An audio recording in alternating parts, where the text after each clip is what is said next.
여러분, 삼성 이재용 부회장이 문호조 경영 원칙을 폐기했죠.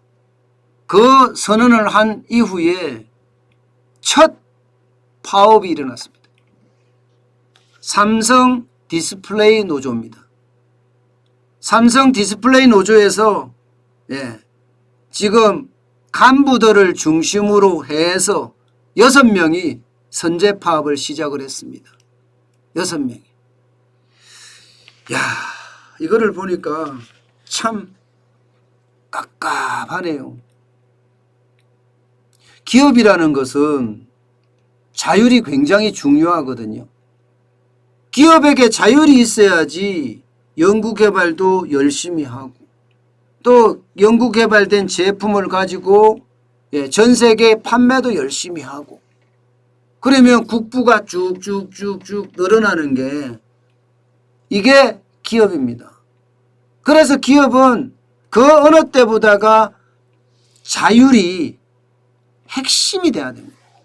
근데 문재인 정부 들어와서는 이 자율이 다 무너지는 것 같아요. 간섭에 규제에 심지어는요. 너네 왜 노조 안 만들어? 노조 만들어. 정부가 이렇게 할 정도면 참 도대체 어디까지 가려고 이렇게 하는지 모르겠다 생각될 정도입니다. 여러분, 노조를 만들고 안 만들고는요. 기업이 알아서 할 문제고 근로자가 알아서 할 문제예요. 근로자가 노조를 만들겠다 이러면 기업이 그래 노조 만들어. 너네 권익을 위하는 거 괜찮아. 이렇게 할 수 있는 거잖아요. 그런데 이게 외부에서 압박에 의해서 외부 압박에 의해서 정부의 압박에 의해서 막 구속시키고 지금 이재용 부회장 구속돼 있죠. 구속시키고 안 만들면 안 돼. 이런 식으로 압박을 해서 이렇게까지 간다는 건 대한민국의 기업의 운명이 어떻게 될까 솔직히 두렵습니다. 제가 그래서 이대로 가다가 망한다 이런 표현을 쓴 거예요. 사실 이 삼성 디스플레이 노조 쟁의대책위원회가 이야기하는 삼성 디스플레이 1만 노조 우리는 합당한 수익 배분을 요구한다 이렇게 피켓을 걸고 시위를 하고 있거든요. 이게 말입니다.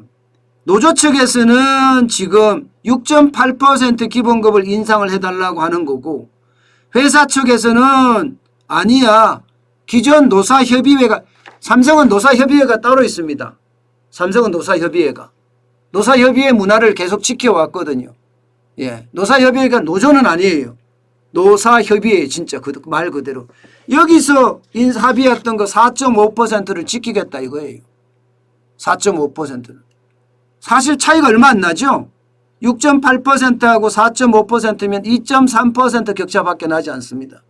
그런데 왜 이렇게 갈까요? 이것은 말하면 못하겠습니까? 이게 누가 헤게모니를 질 것이냐의 싸움이잖아요. 그죠? 2.3%를 가지고 이게 파업까지 가는 수순으로 가는 것 이거는 쉽지 않은 거거든요. 결국은 삼성 입장에서는 노사협의회와 합의한 게 4.5%인데 이거를 만약에 깨고 노조하고 6.8%를 합의를 해주게 되면 지금 노사협의회의 어떤 구조 틀이 다 깨지는 겁니다. 그러면 할 수가 없는 거죠. 이 틀까지 깨면 당장 말입니다. 보세요. 삼성그룹 전 계열사의 파급 효과가 엄청나집니다. 노사협의회의 힘이 굉장히 크거든요. 지금까지 삼성이 만들어지고 나서 노조가 만들어지지 않는 대신에 노사협의회와 항상 협상을 했거든요. 그러면서 여기에 참여한 일반 직원부터 시작해서 간부 직원들까지 다 협의를 해서 공감대를 형성하면 주고 했는데 그렇지 못한 경우가 지금 삼성 디스플레이에서 나타난 겁니다. 그래서 이게 문제가 심각하게 되는 거예요. 합의도 못하고 파업으로 갈 가능성도 굉장히 큽니다. 지금 현재 삼성 디스플레이 노조는요 한국노총 산하예요. 예, 노조원은 2,400명입니다. 2,400명. 전체 직원 중에 10% 정도? 예, 10% 정도밖에 되지 않습니다. 그런데 이게 이제 파업으로 간다? 임금협상 결렬이 문제가 아니라니까요. 이거는 임금협상 결렬의 문제가 아니라 결국은요, 헤게모니 다툼이다. 노사협의회가 이기느냐? 그렇지 않으면 쉽게 말하면 한국노총의 삼성 디스플레이 지부가 이기느냐? 헤게모니 다툼이에요. 이렇게 되면 여러분 결국 여기서 삼성이 내줄 수가 없는 그런 상황이 돼버렸잖아요. 예, 아마 삼성도 고민이 굉장히 클 거예요. 안 그래도 찍혀서 이재용 부회장은 지금 감옥수에 있는데 감옥살이를 하고 있는데 여기서 만약에 파업이 나기 시작하고 나면 또 이미지가 엉망이 되고 그러면 8.15 특별사면도 되지 않을 수도 있다. 뭐 그런 생각까지 하게 되는 일입니다. 이게 여러분 사람들은 그래요. 삼성 노조가 왜 파업에 돈 많이 준다는데 이렇게 이야기하는데 지금 제가 설명드렸는 것처럼 바로 그런 이유예요. 아마도 그럴 거예요. 예, 이게 헤게모니를 누가 가지느냐의 문제이기 때문에 만약에 내년에 가면 만약에 노조편 지금 한국노총의 지부편을 들어주면 노사협의회가 무너지고 이게 그룹 전체로 가면 전체 그룹 전체의 노사협의회가 무너질 가능성도 있어서 이게 합의를 못하는 겁니다. 저는 이런 헤게모니 다툼 이런 게 아직도 기업에서 일어난다는 사실이 솔직히 좀 안타까워요.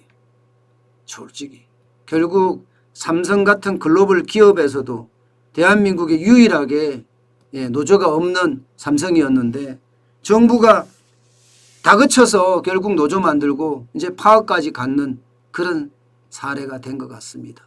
그래서 참 안타깝습니다. 예.